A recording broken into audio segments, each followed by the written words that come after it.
Welcome to another episode of Inspire People, Impact Lives. I'm your host, Josh Kosnick, and by trade, I'm a financial advisor by training, leader, and now managing partner of Northwestern Mutual.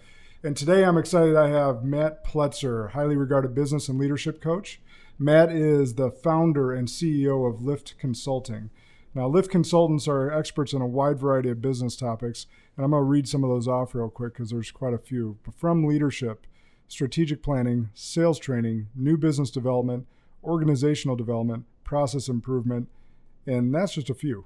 So I'm sure there's a lot more we'll get into with Matt today, but welcome to the show. Thanks, Josh. Appreciate it. Really happy to have you here. We're going to dive right in because we got a lot to cover. Two main topics we'll focus on with you today, leadership and sales. We talked about that pre-show, but our audience, as so you know, consists mainly of business owners, C-suite executives. I think they find a lot of value in your leadership knowledge and organizational knowledge. But we also have a lot of young professionals who personally I know would benefit greatly from the sales side of things. So That's why I kind of chose those two topics versus the plethora of stuff we could dive into with you. So before we get into the leadership side of things, tell us a little bit about yourself. Yeah, so Madison native, born and raised, grew up in corporate America. I like to consider myself a corporate success, but a corporate misfit at the same time. You know what that means? Yeah, no, I feel like I was that as well. Yeah, so found a lot of success, grew within the corporate ranks, but always kind of felt like, hey, look, it's just not home. It's not the right place for me. Grew up in a family of entrepreneurs from both grandfathers, both sets of uncles to my father, and always knew that entrepreneurship was in my blood. So about 5 years ago, I decided, hey, instead of doing part-time entrepreneurship, which I had done in multiple different ways, I'm going to jump both feet in and start my own company. And the main reason for that is kind of a life event. Happens to a lot of people. I had twin daughters. I see your pictures of your kids up there. Twin daughters, and I realized that I want to see my kids face to face instead of over FaceTime. I was traveling 4 days a week, so I decided it's time to do that and start this company. So that's a scary proposition. It is. Talk to most, especially now, your expense load just, I don't know, tripled maybe with having twin girls. Yeah. So listen, I didn't prep you for this because I guess I didn't even think about talking about it, but How was your mentality with there? How did you prepare resource-wise? Because I think there's a lot of people that would love to make that jump at some point in their life, but they're too scared to do it. Either they don't feel like they have the resources, the knowledge, or just resources in general to make that leap. Yeah, for me, it was kind of this constant search for what am I good at, right? What's my skill set? Sometimes I akin myself to be a jack of all trades, master of none. That was kind of the way I viewed myself at. And what happened with that is I kept trying to come up with this novel idea. What's this new fangled gadget that I can invent? Or what's this new business concept? So I had to honestly fail a few times to do that. I had owned 4 businesses part-time before I started to jump in and do it on my own. So in a way, I had to fail forward. The other side is by failing, doing things part-time, I think I learned definitively that the only way to succeed is by doing it full-time, at least for me. Jumping both feet. And through that journey, I just started to explore, well, what are the avenues? What am I inherently good at? And whether or not this is true or not, people kept coming back and telling me you're a good communicator and you're good at sales. So what does that mean? Well, I can consult, I can teach people, I can educate people on how to sell more effectively and efficiently. So I started to search out, well, what does that mean? And I stumbled into Sandler Training, which is the organization I'm affiliated with. And I think the defining moment for me was when I was talking to Ron Taylor, the guy who sells the organization. He asked me, he said, Matt, who are you going to bet on?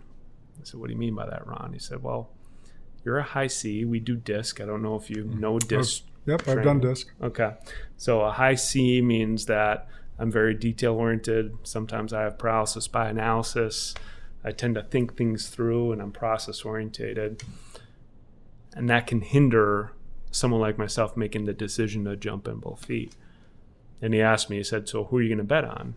I said, well, I don't know. What do you mean, Ron? He said, well, if you're going to bet on anybody, if you're going to go to Vegas, if you're going to take $100,000 and put it down, who are you going to bet on? Are you going to bet on roulette? Are you going to bet on blackjack? Or are you going to bet on yourself?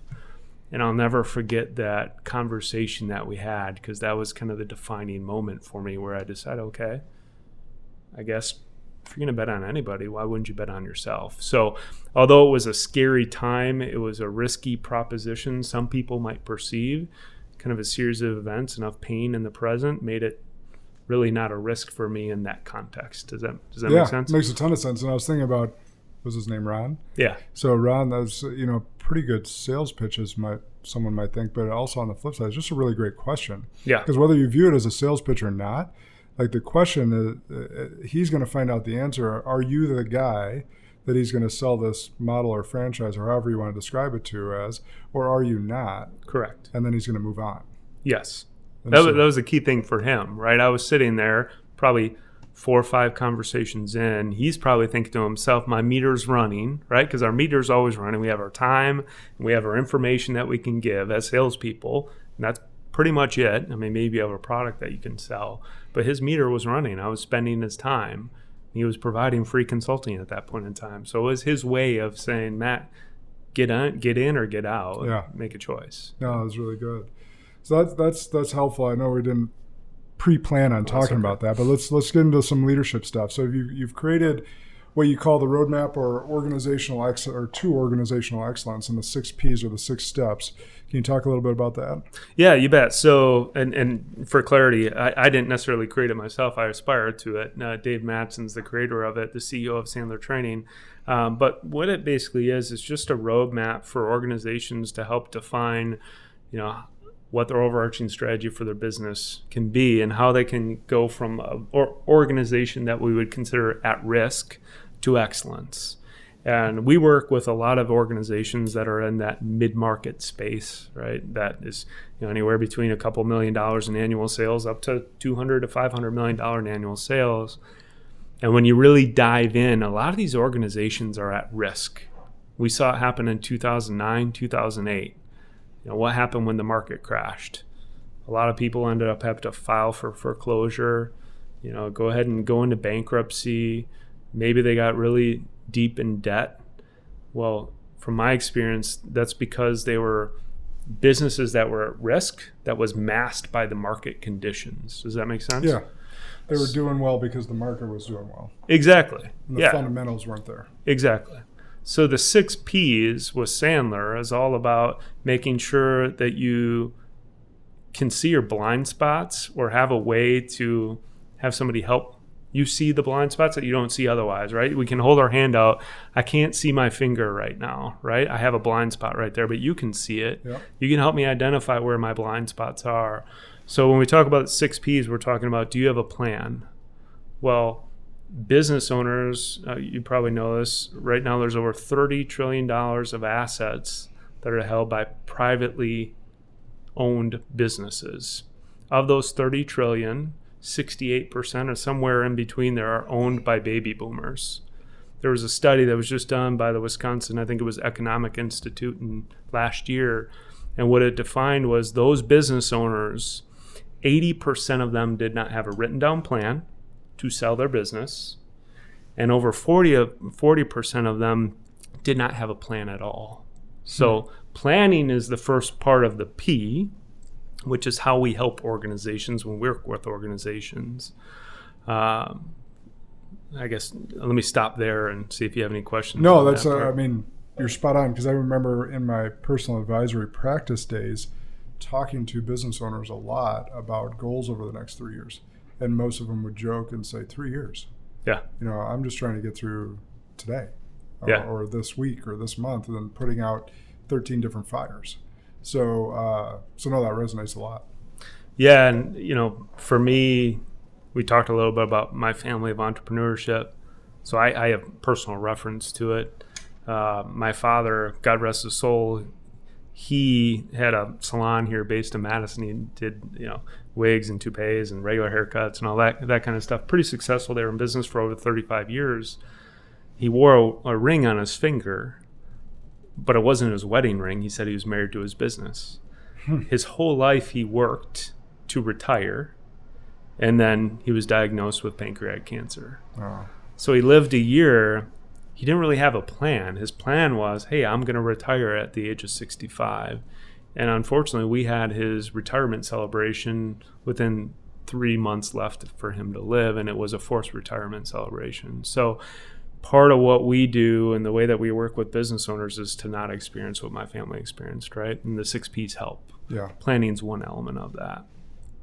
The other element is positions.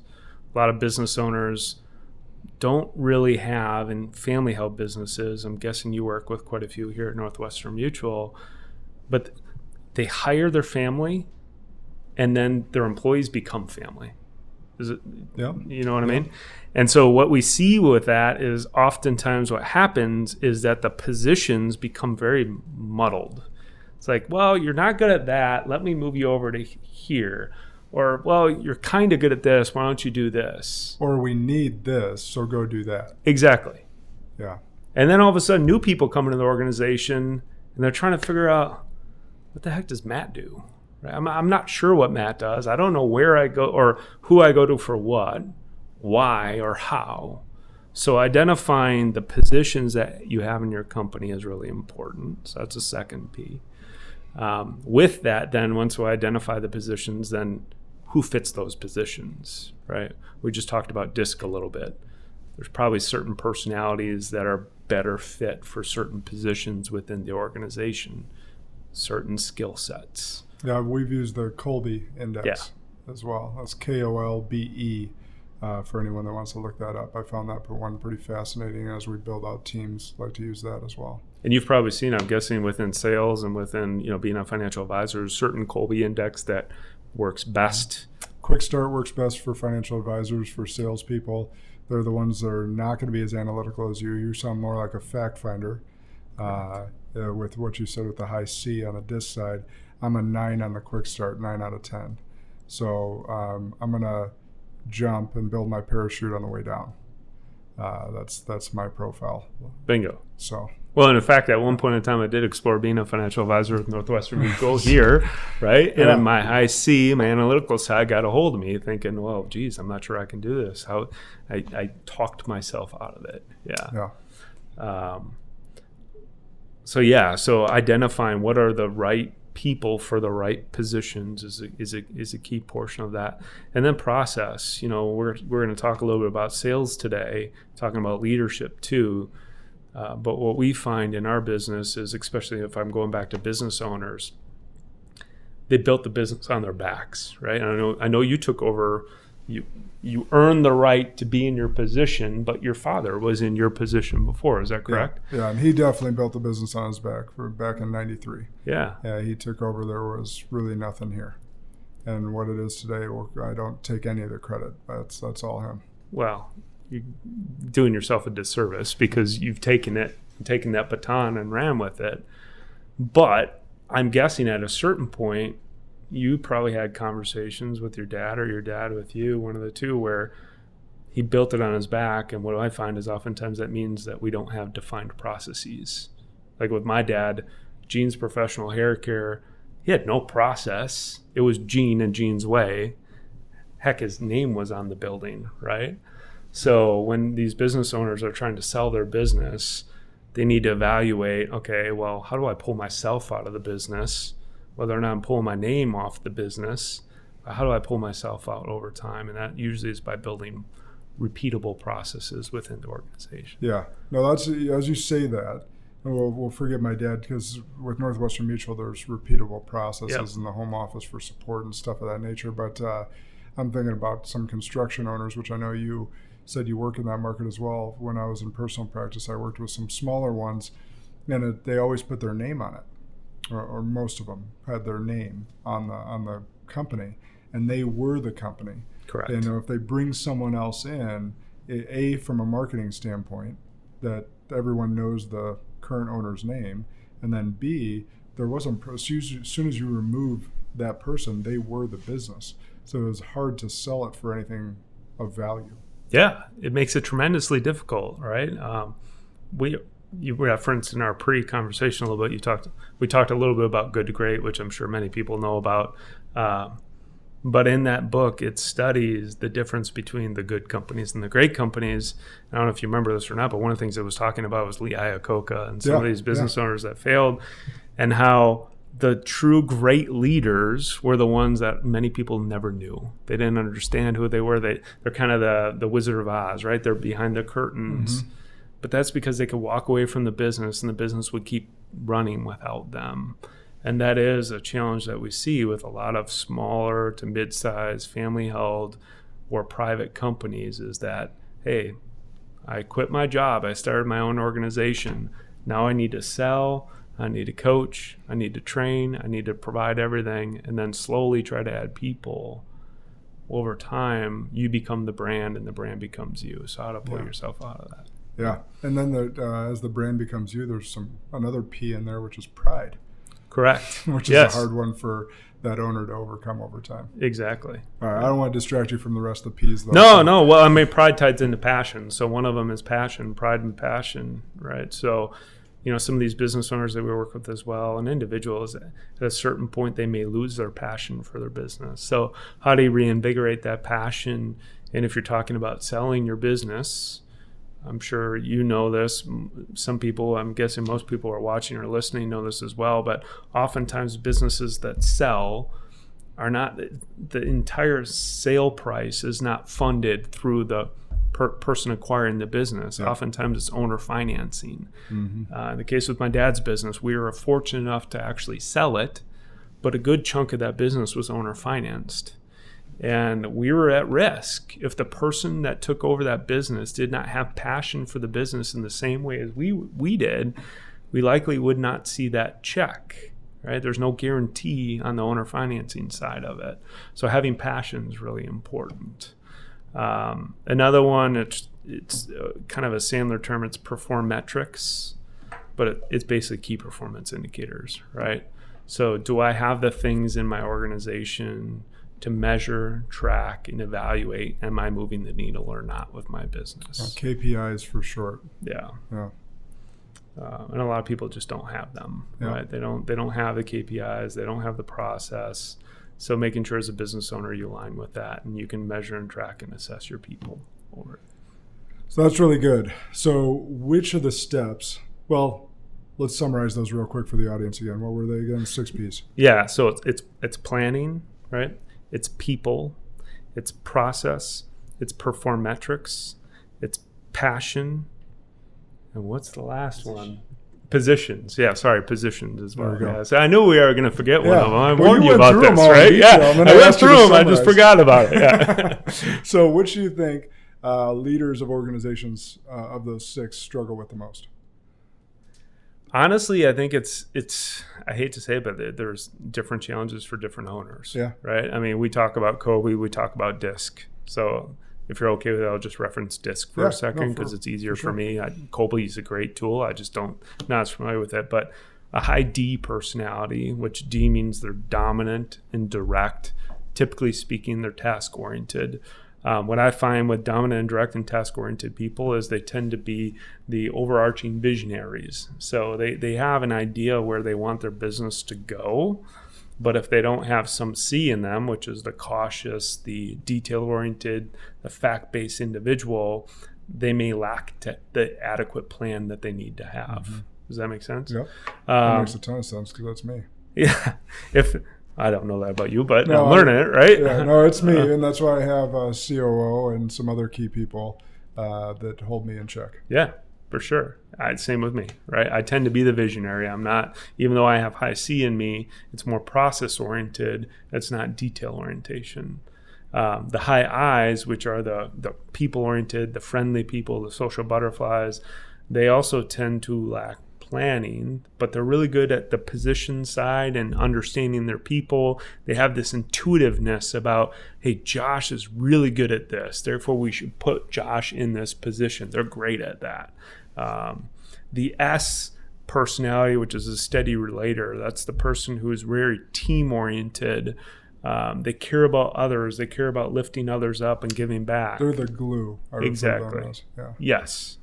They're the connectors, right? They're the people that they tend to be a little bit more process-oriented, slow and steady. They tend to have a little bit better of a plan than the D's or the I's.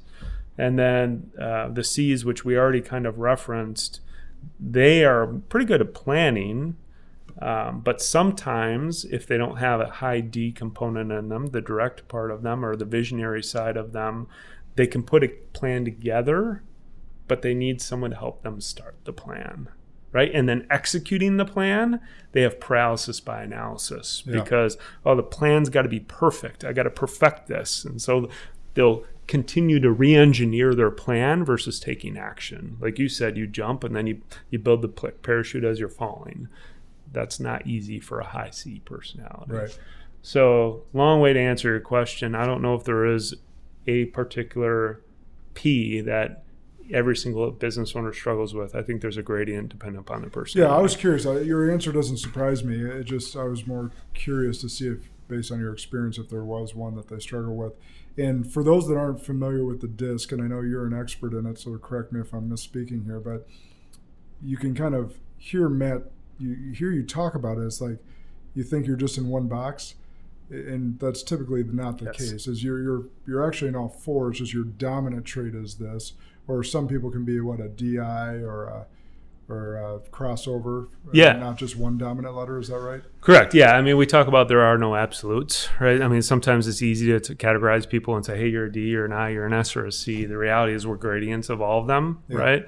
And so an expert on DISC really understands your tone, your inflection, how you speak, how you start a meeting, what you do to try to determine where in the gradient you rate for all of them. So, for example, for me, even though today we've talked a little bit in absolutes as if I'm a high C, the reality is I'm slightly above average in my detail orientation and process orientation. That's the C side of me. I also tend to be pretty social, which is the I side of me. I'm a little bit above the norm there. So I tend to be a social butterfly. The challenge that can create with me is social butterflies also tend to fly by the seat of their pants. So under duress or stress, my C orientation, my detail orientation goes down. I'm pretty well within the norm or slightly above the norm in my directness. So I'm not afraid to be direct if I need to be, but I also don't like to upset people. And so I tend to sometimes work my way around the directness depending upon the circumstance. My lowest trait is my steady relator part, which means that I don't have a problem being out of the shadows. I mean, heck, I wear a suit like I'm wearing today, right? Mm-hmm. I mean, people kid me about it. I don't mind being seen.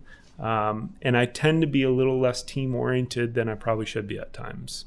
So to give it perspective, yes, to answer your question, there are no absolutes. We're not just one of them. You got to take into account all facets of how you're communicating with somebody to identify it. So now that we're talking about that, and we talked a little bit about succession planning so far, I wrote down for us to talk a little bit more about improper onboarding and succession planning. Sure. And what do we want to lead to in with that? Well, I mean, onboarding is a key component for any organization. You know, right now, unemployment rate in Madison, I think, is 2.1%. It's an all-time really low. Right? Yeah. And almost uniformly, all business owners that we're meeting with and working with, they have an employment problem. They're trying to find people. The economy is great, right? We're in this perfect bubble, right? The economy is awesome, but yet unemployment rate is so low. So the key component here is, well, how do I maintain and keep the people that I have? Because it's really costly. Yeah. And one of the key things that we identify for organizations is they may invest a lot of money. They hire recruiting firms. They pay out to find people. But then if they drop the ball when they're onboarding their new team members, making sure that they feel like they understand the culture of the organization, and it's well documented, making sure that they understand exactly what they're supposed to do and how they do it. If they drop the ball there, that person is likely not going to stay. Right? They're going to leave pretty quickly.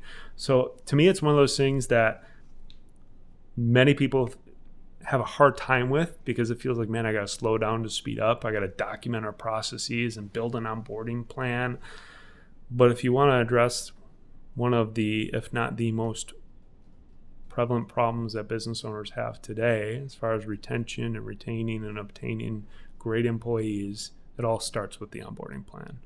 Okay? And do you suggest with clients that you're working with that they use some sort of assessment like DISC, if not DISC? I mean, we're huge believers in it. We actually use two. So we use DISC for attitude. So DISC helps us determine personality. But I also believe that doesn't necessarily mean that I can't succeed in my role. There's a whole different component, which is aptitude. And in some cases, some people call it grit. Right? Can they do the job? Can they do the job? Yeah.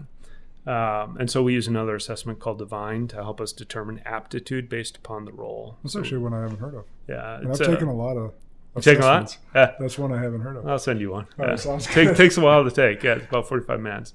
But it helps you better determine. And again, just like any of this stuff, I don't hire and I don't terminate off of assessments. What I do try to obtain is as much information about an individual to fractionally set me up for success better than I would be otherwise.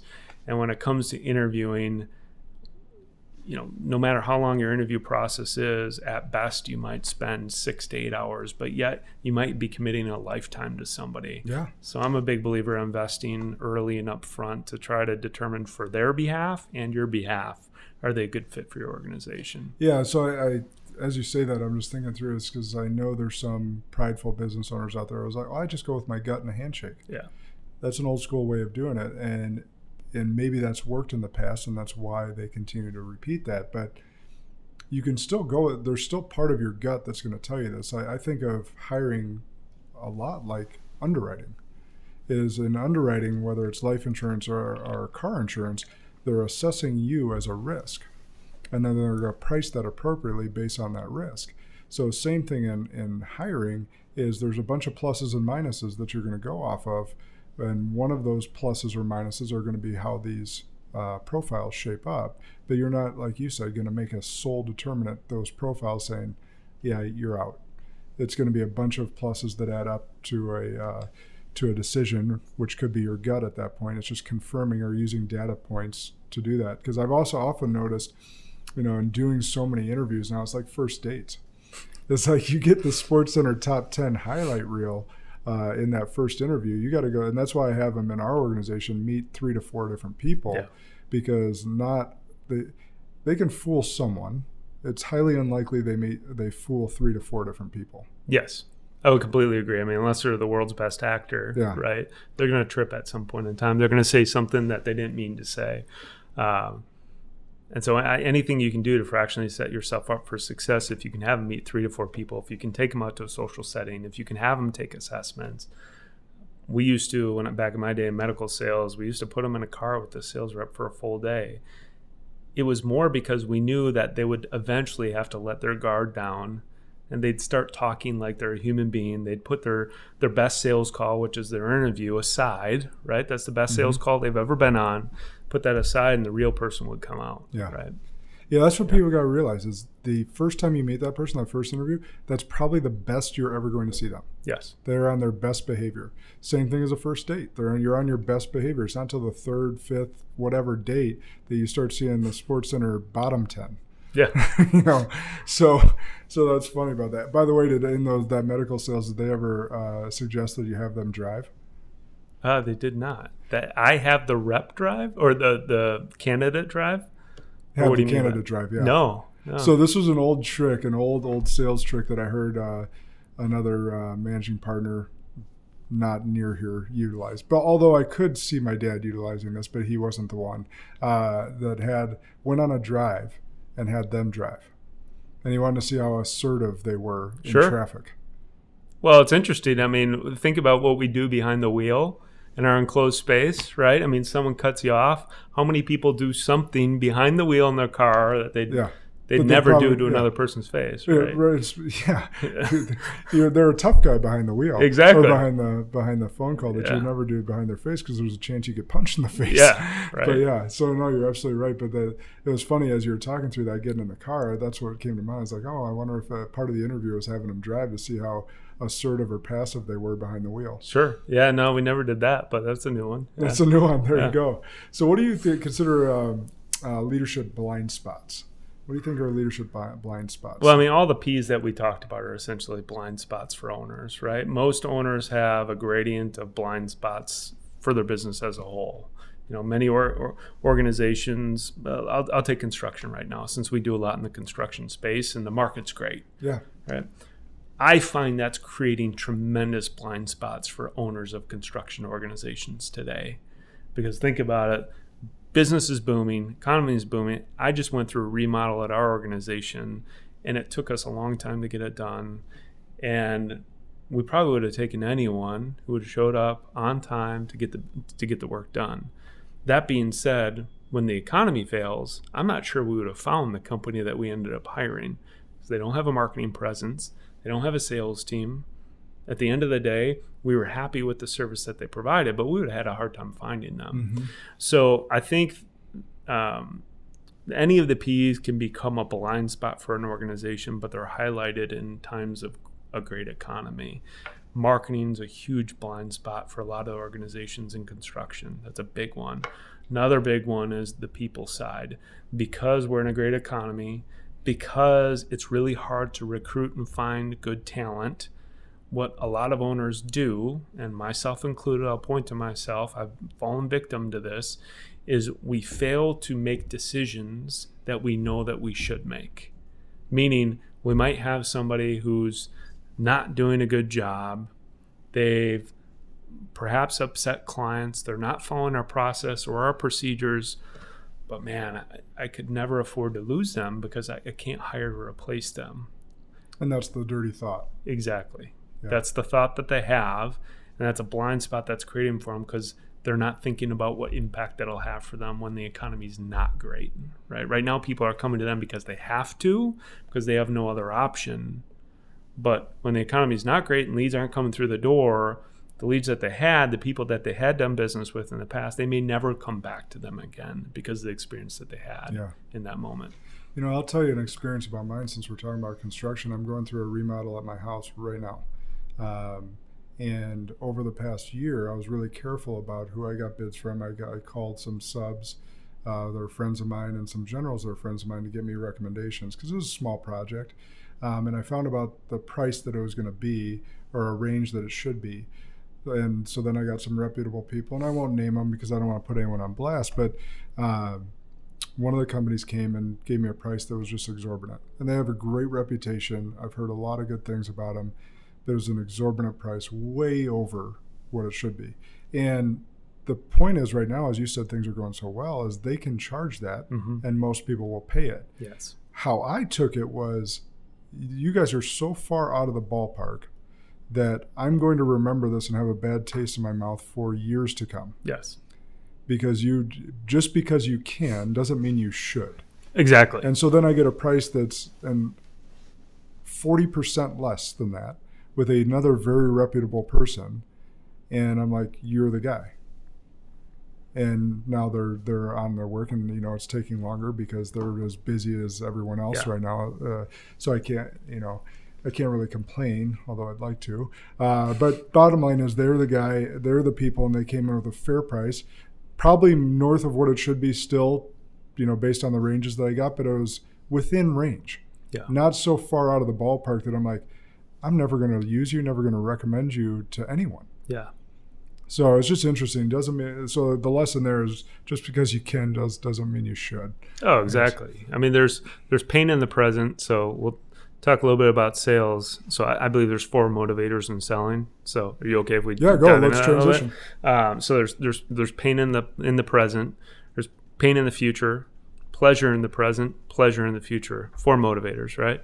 Pain in the present is, in my opinion, always the number one highest motivator. There's a study of, I think it was like over 3 million putts. I think you're a golfer. I'm a golfer. Not a very good one, but okay. I do golf. Either am I, right? I'm terrible at it. But they studied the difference of the individual that was putting to save par versus the individual that was putting to get birdie, right? So for non-golfers, birdie's 1 under, par's at the score which you would expect. And what they determined is, who do you think ended up putting better? To save par or to get birdie? To get birdie. Actually not the case. The crazy thing is, it was those to save par. Actually, now that you say that and I just answered that, I'm thinking about the golf course and how many people come up short on a birdie putt. Yeah. When never leave a birdie putt short. Yeah. But because in the back of their mind, they're thinking, hey, I got par's great on it. Who's going to complain about par on a scorecard other than Tiger Woods or Rory McIlroy or one of those people, right? Yeah. But you complain about a bogey on the scorecard, that's a problem, right? So they studied over there's 3 million putts, and they identified that, hey, it must mean that this immediate pain is more motivating than pleasure in the present, right? And so when it comes to your story about construction, trying to tie it back, got myself lost there for a second. My point with that is I think a lot of people think of pain in the present. The economy is creating pain in the present for consumers like you and I right now with a need for construction services, right? Hey, I just want somebody to pick up the phone and return my call. I want somebody who can do the work in a timely fashion. What that's creating is market demand, people who may tend to overcharge, but to your point, it'll come back and affect them in the long term. Talk about that pain in the present as it pertains to, say, call reluctance. Yeah.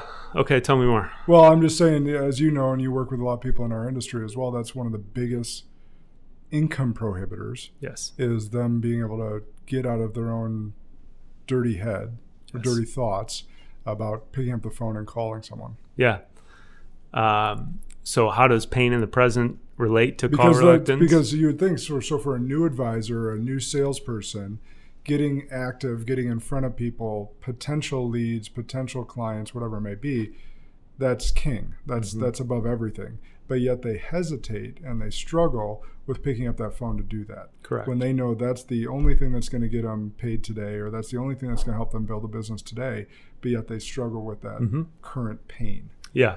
Yeah. It's a challenge for salespeople in general, right? Because for whatever reason, the phone, in this case, becomes 1,000-pound weight for them to pick up, right? And, we go back to DISC again, and there's a lot of variations behind it. A lot of times what I find is that pain can also be paralyzing, right? Yeah. So pain in the present, too much pain in the present can be paralyzing for somebody to the point where if they're a high C, as an example, they need process and they need a roadmap. Well, they can't build the parachute on their way down like you could. So for them, even though, let's just say they may have 2 pennies to scrub together, they know they need to go out and pick up the phone to call to make a sale, right? So that they can pay for themselves. They can't figure out how to do it themselves. So therefore, their best option is just, okay, I'll give this a try. I'll try to figure out how to do it. And you know what? I always have my parachute behind me, which is I can always go back to work full time, right? Or I can go get another job. So in sales, what I find is oftentimes a lot of the people that get into sales are never fully committed. We have this saying at Sandler called burn the bridge, which is burn your parachute, right? It goes back to my reasoning for starting this business. I'd started 4 part-time businesses before this one. They were marginally successful, never nearly as successful. And I equate that to because I never burned the bridge. I never allowed myself to think I don't have another option. When I finally bought into Sandler, I just struck a really big check. I gave up a really high corporate paying salary. And oh, by the way, I had my pride on the line. Mm-hmm. In sales, a lot of people, although they may quit to come work for Northwestern Mutual or some other financial practice or some other organization, a lot of times they're not stroking a check. Yep, they have a parachute. They have family. They have somebody that they can go back to that allows them to continue to have creative avoidance, as we call it, from doing the things that we know that they should. Oh, that's really good, because you're right. And I've often given the example of my wife and I, when we owned an Anytime Fitness franchise, we went in now the franchise tag wasn't as high as it is now, but all in with build out, with equipment, all that different stuff. Before we had one customer, it was about $400,000. Mm-hmm. And you think about that, before you have one customer, so you're putting a lot of faith in stroking big checks and putting a lot of your personal either wealth or debt with a bank and that relationship on the line before you have one customer. That's putting a lot of skin in the game. Yeah, you bet. So whereas you're right, coming in our organization, becoming a realtor, some other sales roles, you don't have to stroke that check. So the upside and potential is there, and you see that and you marry to that, but you always can go back to corporate America if it doesn't work out. Potentially, yeah. I mean, for some individuals, other individuals, a lot of it for me goes back to mindset. What you tell yourself becomes reality, right? So whether or not they can go back to corporate America or not, if they tell themselves that they can go back to corporate America, that's kind of the key thing, right? I'm a big believer of The Secret and the law of attraction and what we create happens and journaling and the power of mindset. And so if I tell myself, I can always go back, I'm not committed. I might as well not do it. Yeah. Right. Yeah. What's your level of commitment? And there's a quote out there. Actually, I just forwarded this to someone. It's like, when you want to quit, remember why you started. Yeah. And going back to that quote unquote why. It's huge. Remembering your why and sticking to that. So on the sales side, actually, just question-wise, so this is kind of interesting to ask a sales expert, and I have my answer, but before you start selling, what should you have in line before you knock on that first door or make that first call? And I think we just touched on it, but well, commitment's one, right?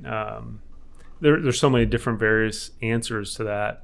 Honestly, one of the things that I think I should have in line before, if we're talking about literally knocking on doors, which, by the way, I did for the Southwestern company. That's how I started my sales career, knocking on doors, selling books.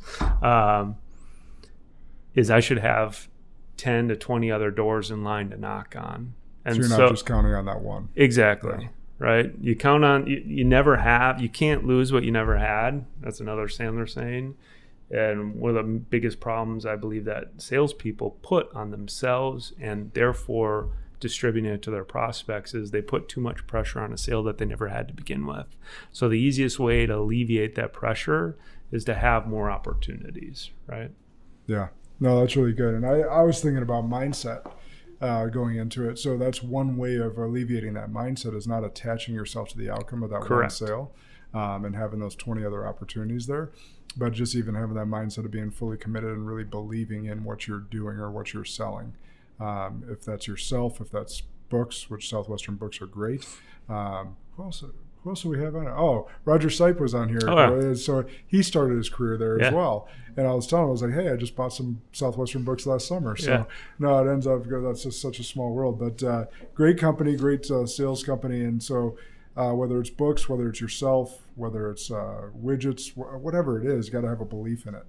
And Yes. I remember that at Best Buy so my corporate gig before coming here is in the computer section. If for those of you who don't know, like the corporation, Best Buy or wherever you're buying a computer from, loses money on that computer if it's just the computer or just the printer.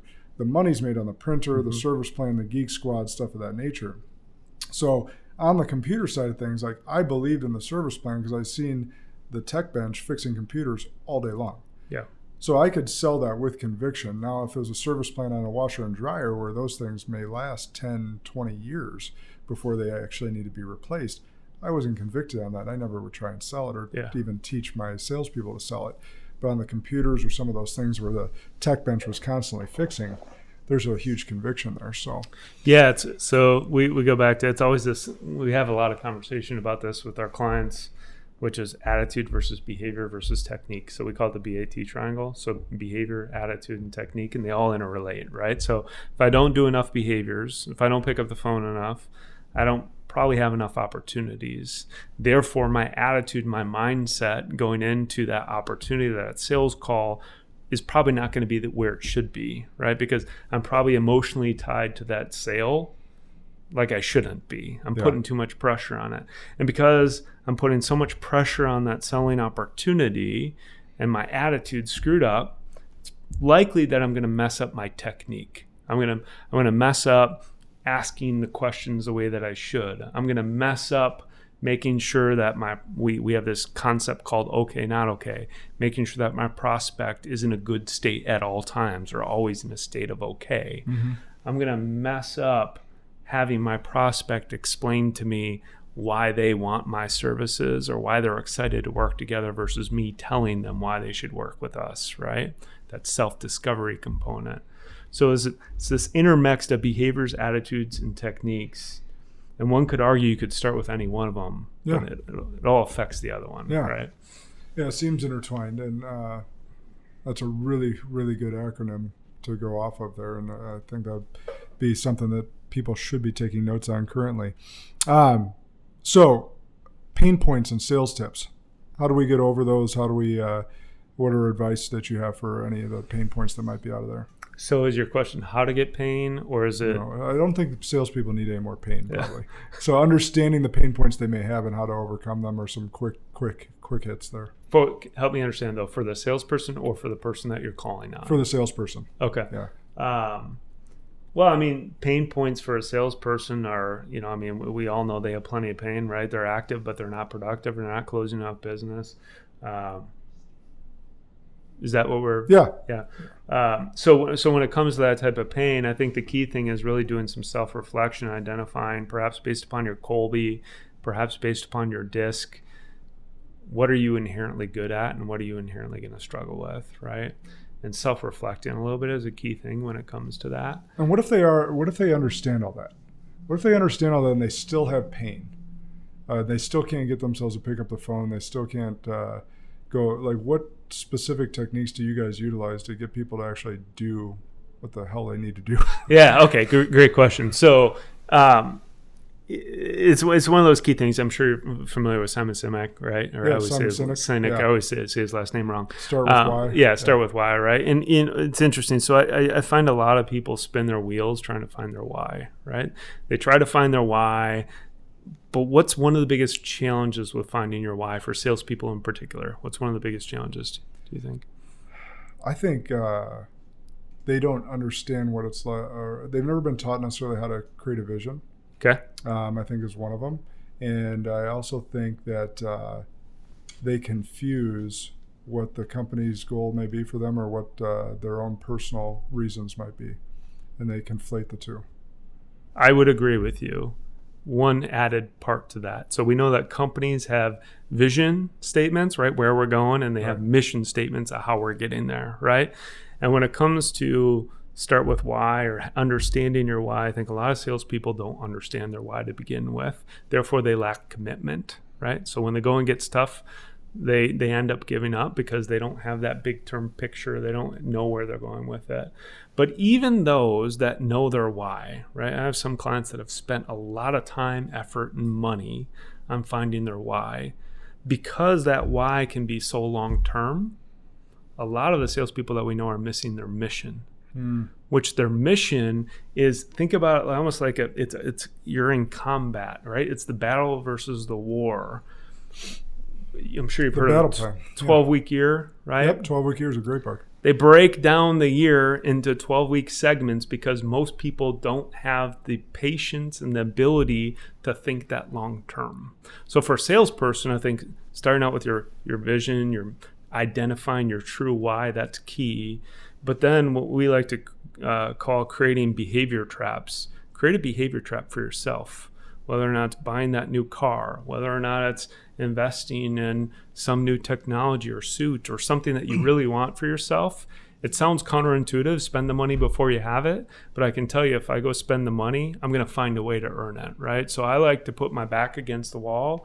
I like to create a behavior trap so I have to win in the form of a mission. And I think that'll help a lot of salespeople. It goes back to that $400,000 check that you stroke.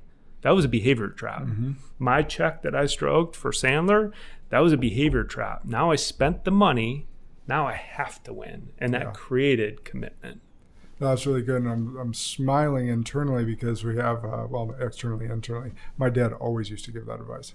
He would always say, go buy a new car. Yeah. Or always go to do something that puts financial pressure on yourself to, like you said, that behavioral trap, to put pressure to perform. Now we've had some disagreements internally here about that because it doesn't necessarily work for everyone. Yes. I think for the right person, it really does work. And for the wrong person, it probably paralyzes them even further. So we got to be careful about who you're coaching and knowing their personality to know whether that's going to paralyze them or motivate them. But yeah, it's a great piece of advice. Totally agree with you. It goes back to DISC again or the Colby. There's certain personalities that align more, right? Pain in the present, high D, high C, they tend to work towards that.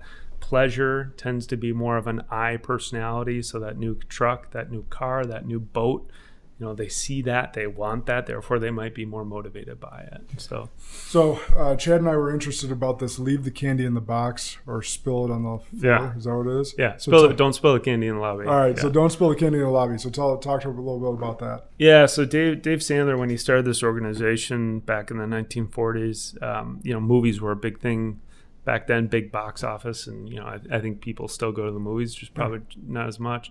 But he had this theory that, hey, listen, I go spend the $5 for my box of Sour Patch Kids or whatever your candy of choice like is. $10 now, but yeah. Yeah, okay, $10. Yeah. I go there, I buy it, and then I'm walking into the movie theater, and then I spill it, and it goes everywhere. Probably Skittles are a better example for that. That literally just happened this past weekend. Okay. Yeah, so it's a bummer, right? Because now you gotta go try to buy another box. But no, I told my 5-year-old we're not going to buy anymore. So they didn't get any more. She only spilled half the bag, but it was like during the middle of the movie in a quiet part. Never fails. Never fails. Yeah. Sorry, go ahead. That's right. Well, I mean, obviously, the key point there is, right, either you're at a certain point, there's a limit to what that box can hold, or you got to go buy some more. Yeah.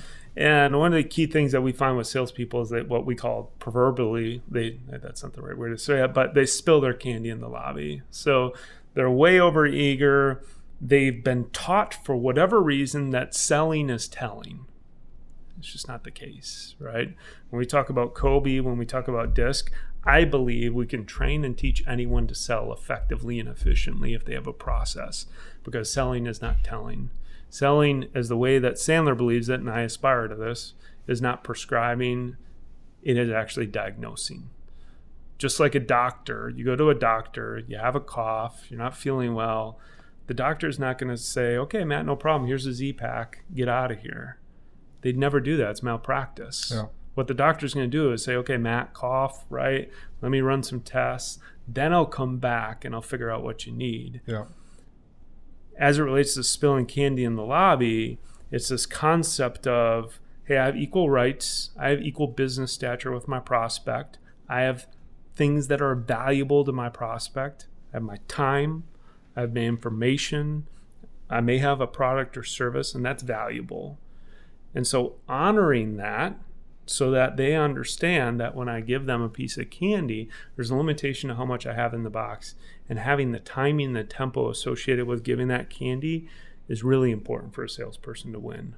So you're saying be relevant quickly, but not spill the beans so much where you're, it's kind of like word vomit, where it's not understanding what they need and you're trying to shove down their throat what you want.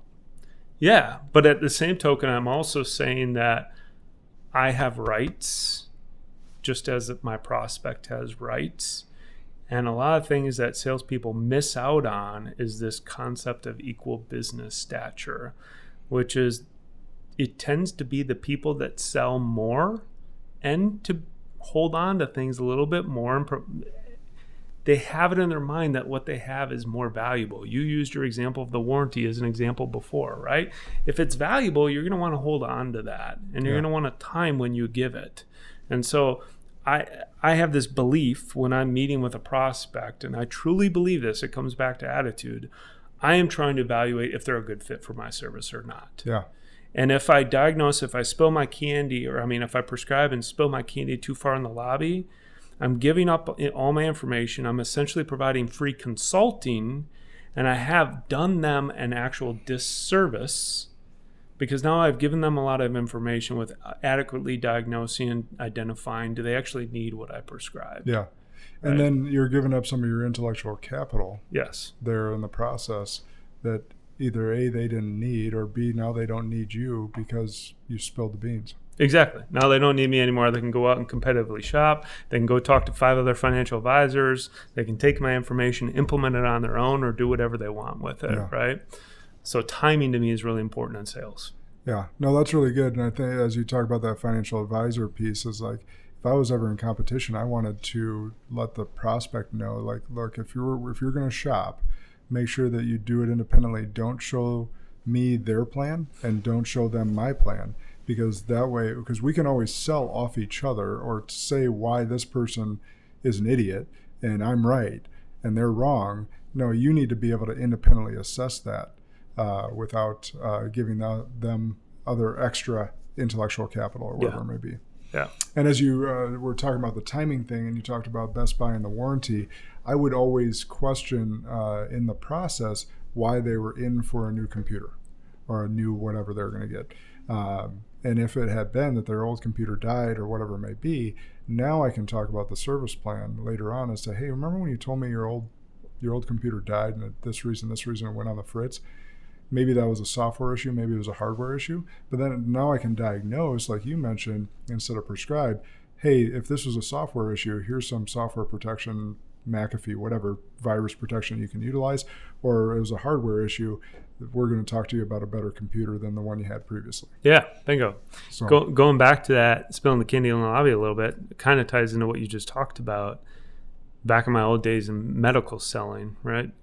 What would happen is our clients would come to us and ask for a competitive quote, kind of like what you were just talking about with a financial advisor. Hey, you're going to talk to 4 other financial advisors, do it independently.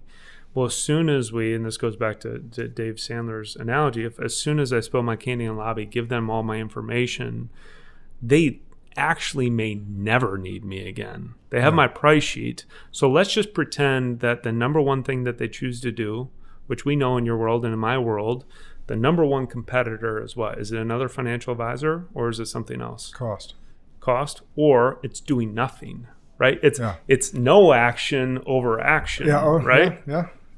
So in this case, I just gave them all my information. They choose to do what many people just choose to do, which is take no action at all versus working with a competitor.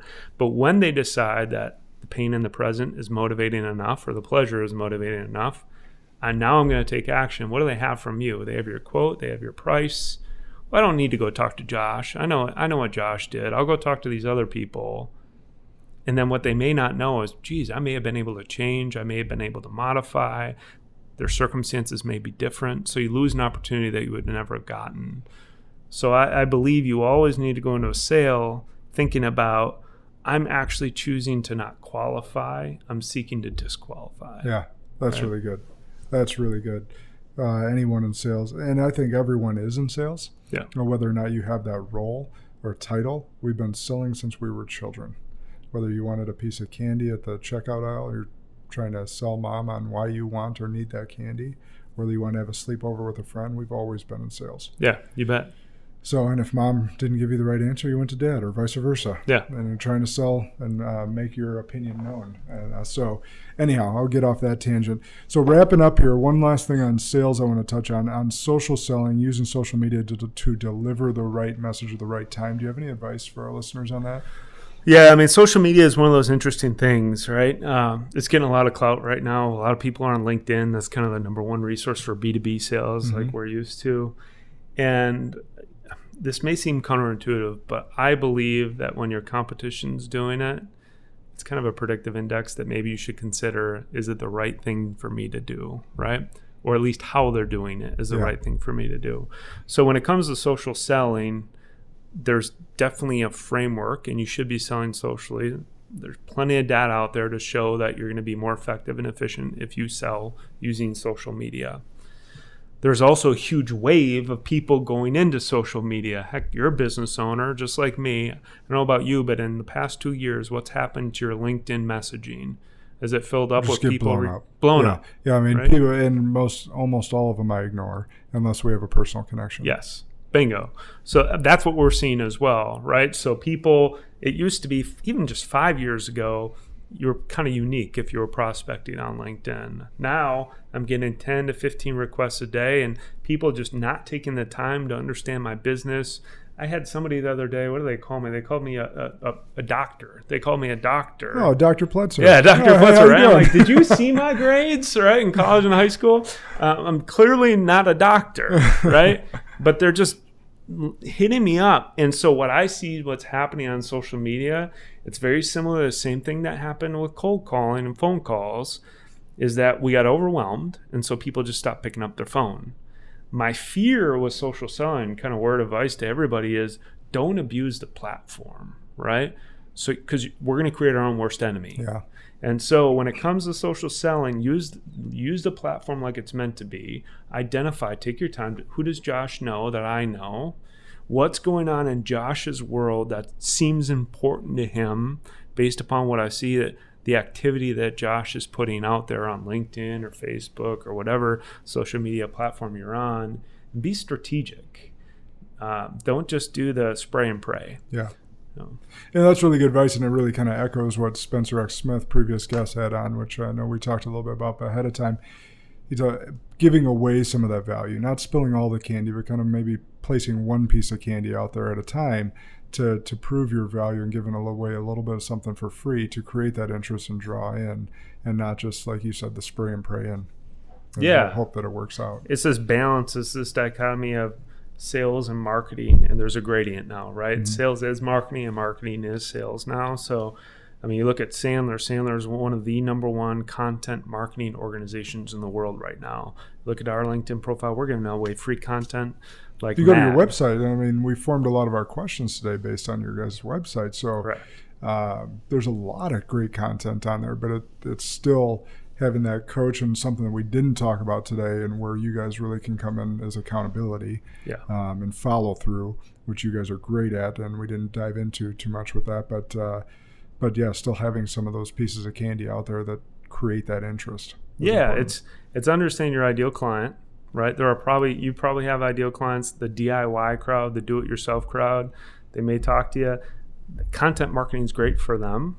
Right? They may choose to do it on their own, but out of that crowd, there's probably some people that are going to convert to, hey, this just takes too much work for me, right? Yeah. So content marketing is a great lead generation tool. We're trying not to over-characterize, don't spill your candy in the lobby. We got to give out content because that's the new marketing technique. But the process in connecting all the dots together, that's usually where people are missing it. So the value is really in the service that you provide. The content's valuable too for that one particular segment. Perfect. And before I get into my last two questions, I want to wrap up with kind of our key points today. I love the quote that you mentioned on who you're going to bet on. And that wasn't yours. That was Ron asking you. Yeah. But that was great because I've talked about this a lot in past, is that a business owner that's hiring someone sees you as 4 times worth what they're going to pay you. Yeah. And what the value you can bring to the firm. The difference is that business owner to that employee, business owner is willing to bet on you, and you're not willing to bet on yourself. Correct. So in your question, and Ron, what I asked you is, are you willing to bet on yourself? And lucky for him, lucky for you that you were. Yeah. And you've made it work. So key point there. On leadership, the 6 Ps, I won't make you repeat them. I got them written down now. First step, have a plan.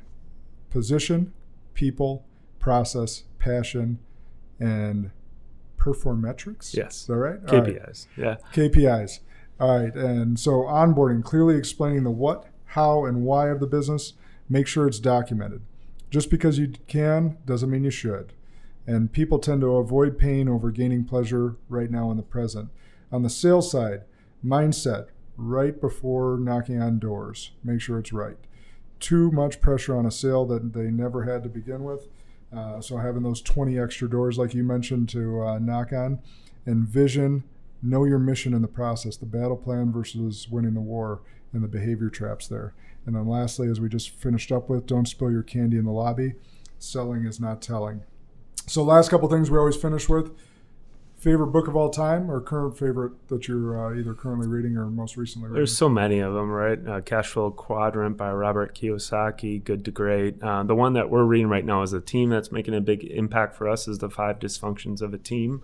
It's a great book by, was it Patrick Lencioni or Robert Lencioni? I always get it wrong. Patrick Lencioni, yeah.